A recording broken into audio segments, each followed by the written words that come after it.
अॼु जमात इस्लामी जो पूरे मुल्क में हाफ़िज़ नईमुर रहमान साहब जी अपील ते कश्मीर के हवाले से योम सियाह जो मल्हाए रही है। तव्हां सभिनी जे इल्म में आहे त अॼु कश्मीर जे में अॼोके ॾींहं ते 1947 में इंडिया पंहिंजी फ़ौजूं लाहे करे उन कश्मीर ते सॼे कश्मीर जे मथां कब्ज़ो कयो हुयो ऐं उन कब्ज़े के छॾाइण जे लाइ क़बाइली जेके आहिनि पाकिस्तान जा उहे बज़ोर शमशीर जो उते पहुता, उन्हनि आज़ादु कश्मीर के आज़ादु करायो।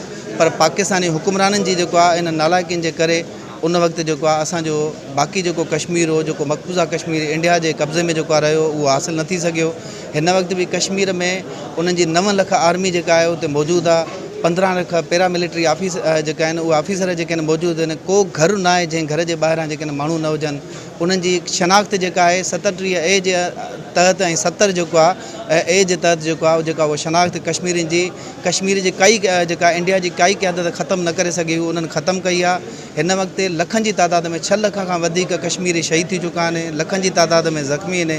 लखनि की तादाद में हिन वक्त यासीन मलिक हुजे, इंदिरा अस्याबी हुजे, उन जी सूरत में जेके आहिनि उहे कश्मीर जे जेलनि जे अंदरि मौजूदु आहिनि। इहा असांजी तहरीक जिदोजहद जेका आहे गुज़श्ता कई अशरनि खां असांजी हले थी। असां उन जे हुकूक जे लाइ जेको आहे असांजी इहा जंग जारी रहंदी।